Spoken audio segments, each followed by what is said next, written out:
రాష్ట్ర ప్రభుత్వం విద్యకు మొదటి ప్రాధాన్యత ఇస్తుందని రోడ్లు భవనాల శాఖ మంత్రి కోమటిరెడ్డి వెంకటరెడ్డి అన్నారు. నల్గొండలోని బొట్టుగూడలో అత్యాధునిక వసతులతో నిర్మించిన ప్రభుత్వ పాఠశాలను మంత్రి ప్రారంభించారు. ప్రతీక్ ఫౌండేషన్ ఆధ్వర్యంలో నిర్మించిన ఈ పాఠశాలలో సకల సౌకర్యాలు అందుబాటులోకి తీసుకువచ్చామని మంత్రి తెలిపారు. సరైన విద్య అందితేనే పేదల సమస్యలు తొలగుతాయన్న ఆయన విద్యపై ప్రభుత్వం ఏటా వేల కోట్లు ఖర్చు పెడుతోందని పేర్కొన్నారు.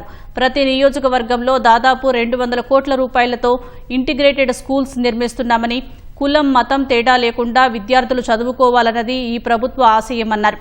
ప్రభుత్వ ఉపాధ్యాయులు తమ పిల్లలను సర్కారు పాఠశాలల్లోనే చేర్పించి మార్పు తీసుకురావాలని మంత్రి సూచించారు.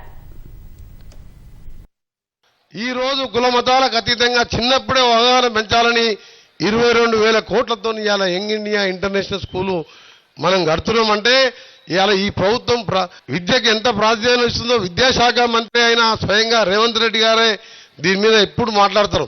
అన్నా మనం ఎన్ని చేసినా సరే మనం క్వాలిటీ విద్య అందించి ఏదో గురుకులాలు పెట్టాం, 400 మంది పిల్లలకి 20 రూములు ఇచ్చి 10 బాత్రూములు ఇచ్చి పొమ్మంటే ఆ పిల్లలు ఎక్కడ చదువుకోవాలి చెప్పండి? అన్ని వసతులు ఇచ్చి ప్లే గ్రౌండ్ నుండి చదువుకోవాలనే నేను ఏ విధంగా ఈ ప్రకాశం బొట్టుగూడ కోమటిరెడ్డి ప్రతీక్ స్కూలు దాన్ని స్థాపించినో రాష్ట్రం మొత్తం కూడా ముఖ్యమంత్రి గారు పెట్టబోతున్నారు. ప్రాథమిక పాఠశాలలోనే పిల్లలని కంప్యూటర్లు, టెలివిజన్లు, దానికి ల్యాప్టాప్లు దూరంగా ఉంచుతారు. కావని పిల్లల్ని ఓని మెంటల్గా మానసికంగా వాళ్ళని ఇట్లా ఏ విధంగా తీసుకురావాలనే ఆలోచనతోనే పరీక్షల ఒత్తిడి ఉండదు.